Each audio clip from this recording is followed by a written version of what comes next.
Hi everybody. I am recording this video for you so that we can not fall any more behind. We missed so many classes last week because of the heat and the early dismissal, so I wanted to keep us closer to being on track. So, without any further ado, here we go with this lesson is what is history? How do we know what we know? And while you are doing this, you have these notes, guided notes that you're going to be filling out as you go. So you can stop and start the video as much as you want. Okay? So here we go. What is history? What is history? History can be defined as the study of the past. Obviously, when we study history, we are looking at those periods of time that have already occurred. Now, history is not limited to just events. It can be basically the history of anything. If you name any subject, any topic, I don't care what it is, it will be part of history. So, for example, if you like music, music is part of history. If you like sports, there's sports history. Any topic you can think of is part of history. And it's usually in the form of a record. And the record can be in writing or in those periods of time before people developed written language. Those periods of time, that's what we call prehistory, and we'll be talking a little bit more about that. We learn about it from artifacts as well. So it's the branch of knowledge dealing with past events. And the study of history is based, modern history anyway, is based on written records. As I said, prehistory, the period of time before mankind developed written language, that is based on other artifacts and other records that we have. So, here we go, the event before history. So, events that occur before written records are considered prehistory, because history, as we know it, is based upon things that have been written down. So, prehistory covers a very, very long period. It starts with the humans first used to stone tools, and we'll be learning all about early humans in the next unit and how humans developed and the different milestones that they reached. One of the very first milestones that they reached was using stone tools. And when I say tools, I don't mean sophisticated hammers or saws, but really just a rock that they used to help them complete tasks. So that's the start of the period, and then the period continues up until the invention of writing systems. And that's about a little over 5,000 years. So we'll learn that there are many different civilizations, and they had different languages that started at different periods of time, but the oldest of those are a little over 5,000 years old. Now, what is a historian? A historian is a person who studies and writes about the past. We're going to learn a lot about various historians, because the first historians, for example, the Greek historian Herodotus, whose bust is shown here, started to write down the history. And he is known as the father of history because he's one of the very first historians. And what historians do is they evaluate sources, different materials, and they look at those to try to put some meaning to what has happened and to look for accuracy. And source materials are divided into two categories. The first is primary, the second is secondary. Primary, you remember, is like when you go to primary school, that's the first school. Secondary, the name is right in it, secondary sources. So let's take a look at those.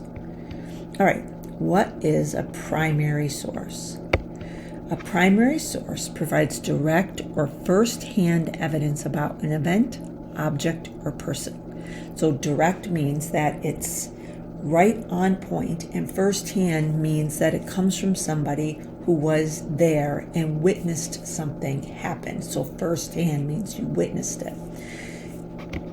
Primary sources are created at the time we are studying, and they are those original sources of our information. And there can be all different types of primary sources. Here we have 3 different examples. The first is a map of Boston from 1880. That is a primary source because it was created in 1880 in Boston. The second is the Declaration of Independence. The Declaration of Independence is a primary source because it was written at the period of time when the United States, the colonies, were declaring their independence from Great Britain. And you can see the date on the Declaration of Independence is July 4th, 1776. And then you can see all the signatories, the people who signed it at the bottom of it. So it's a primary source.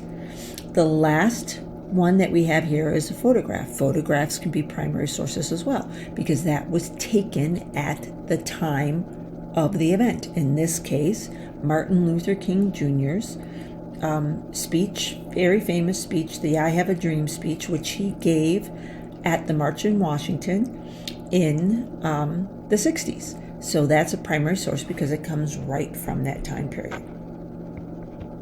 Here are some other examples of primary sources.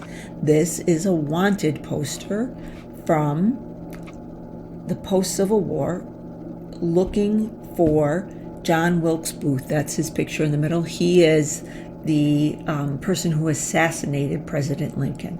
And we'll learn about that in 8th grade. But that's a primary source. It's the wanted poster from 1865. So primary sources can include historical documents, autobiographies. Now, a biography, is something that is written about a person's life, is a book written about a person's life. An autobiography is written by a person about their own life.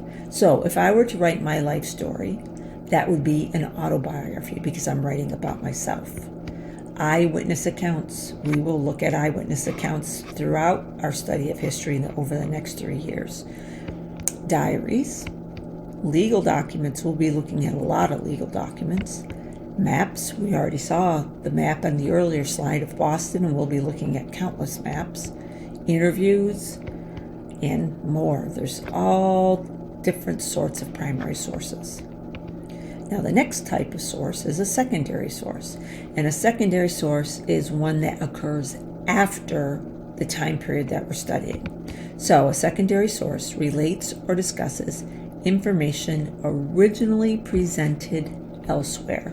So it could be something that is written at the time that the primary source is written, but it's written about the primary source. So it's not something that is right from the exact time period that we're studying.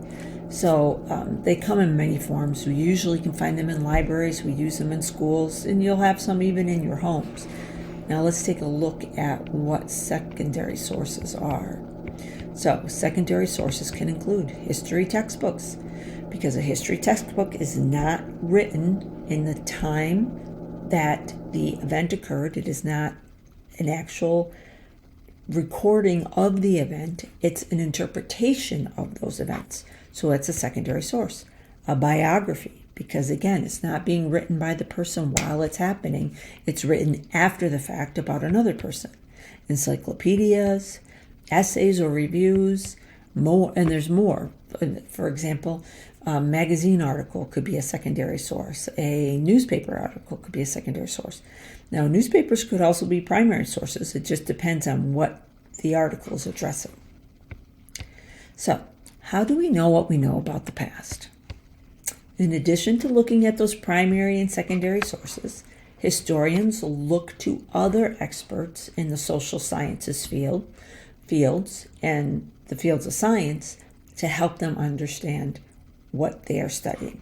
And those experts range from geographers, archaeologists, anthropologists, and more. We're going to look at those in the next couple of slides.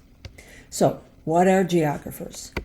Geographers study Earth's natural environment and human society. So, if you're a physical geographer, you're studying the natural environment. So you're looking at mountains and lakes and different various landforms. If you're a human geographer, you're studying human society. So you're studying humans' impact on the natural environment. So geographers also include cartography. So cartography is the study and the practice of making maps, and it's considered a field of geography.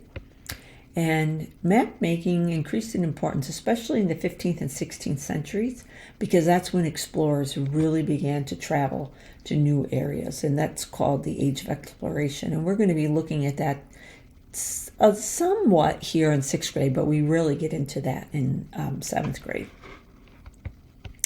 Anthropologists. Now, anthropologists study the origins of humans and human behavior, and they look at societies both in the past and in the present. Social anthropology is the study of the norms or values of a society. So what are norms or values? It's basically what a society looks at as being important. So, for example, a value of American society would be what? Freedom. We value freedom here in the United States. Another value of our society would be education. We believe that all kids should be educated, so education is mandatory for children of school age. Now, biological anthropology studies the biological development of humans, and we're going to look at some of the biological development of humans when we study early humans, and we're going to see how human beings evolved from those various early forms of humans to where we are today. So anthropologists, oftentimes when they're really focused on a civilization or a society, anthropologists may go and live within that society for a number of years so they can really immerse themselves in that culture or that society. Some anthropologists study species that are similar to humans, such as apes. So that's a picture of Jane Goodall. She's an anthropologist and a primatologist, so she studied both humans and apes, and her work is very valuable and interesting. We're going to learn a little bit about Jane Goodall as the year progresses. Now, the next category is archaeologists. That is a picture of an archaeological dig. We're going to be looking at a lot of archaeological findings. So archaeologists study prehistoric peoples and their cultures by examining artifacts, monuments, and other physical materials. Now we know an artifact is an object, a monument is a building, and other physical materials. So the physical materials an anthropologist study could even be, a pile of garbage. An archaeologist. In archaeology also, in our studies this year in 6th grade, we will focus mostly on prehistoric civilization and then the early civilizations, Egypt and Greece and Mesopotamia. But archaeologists also study anything from the past, any archaeological digs. So, for example, when we are in 7th grade, we're going to learn about Revolutionary War archaeological digs. So not going back to prehistory, but going back to the 1700s. And this is a picture of an archaeological dig, and you can see how they set it up in a grid form so that they can be very systematic about what they are finding. So before digging for artifacts, archaeologists will map a site, dividing it into squares. More recent remains usually lie near the surface. So up toward the top are going to be those more recent remains. Older stuff is going to be toward the bottom or beneath. And then they now have these newer techniques that allow archaeologists to determine where to dig. One of those is ground penetrating radar. Now this is a picture of terracotta warriors. This is a ruin that was found in China. We're going to learn all about the terracotta warriors, but this is an amazing example of an archaeological find. And when we learn about how they found it, it's fascinating. So, famous archaeological discoveries include the Terracotta Army, that's what's pictured here.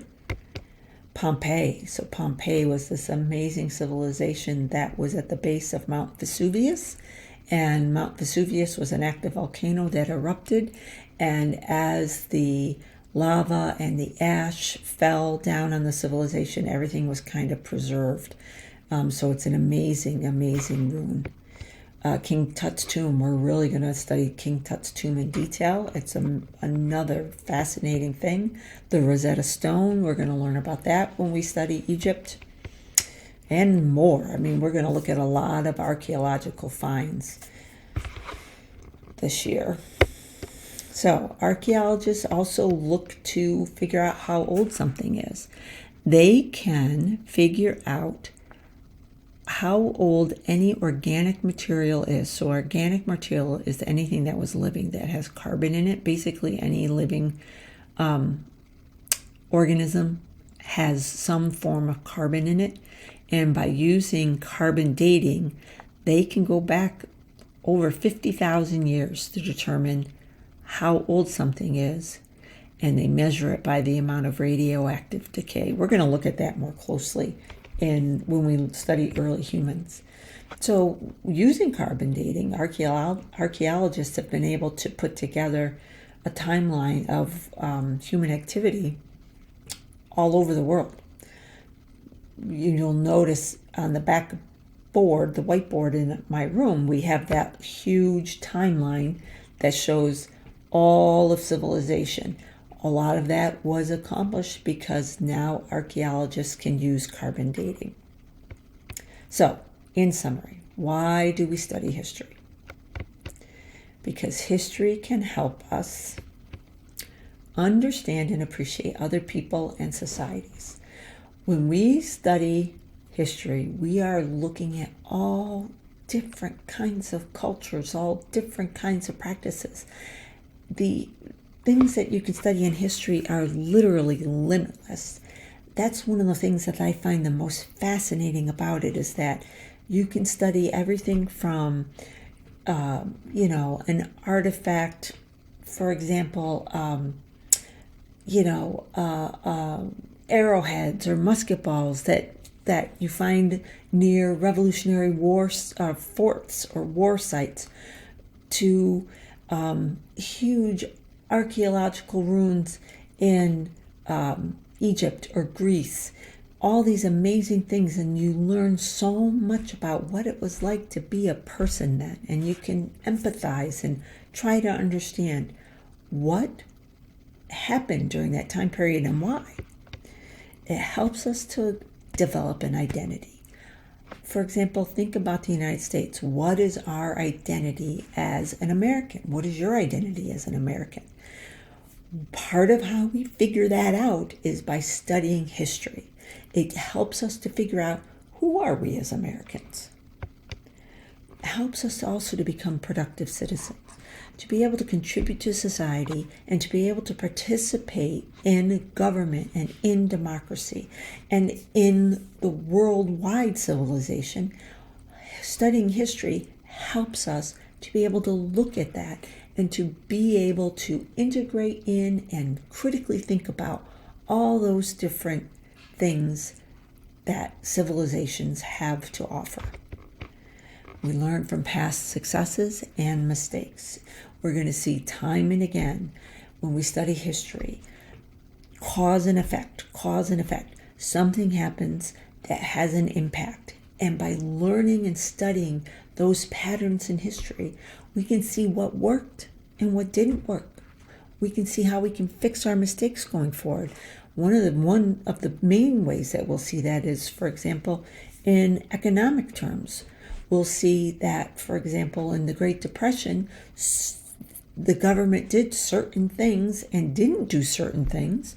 And as a result, the economy went down the toilet. We studied those mistakes that we've made and the successes that we had during the Great Depression, and those form how we respond to economic crises when they occur in the future. For example, when the COVID epidemic hit and all of the economy was on very shaky grounds, one of the ways that we knew what to do to help us get out of that was looking at our past, looking at those mistakes and those successes from different economic crises like the Great Depression. And that is the end of this lesson. So if you need to slow down, go back, take your notes, do so. Hope you enjoyed this. We're going to get more and more into this next week. And thank you for watching. Bye, guys.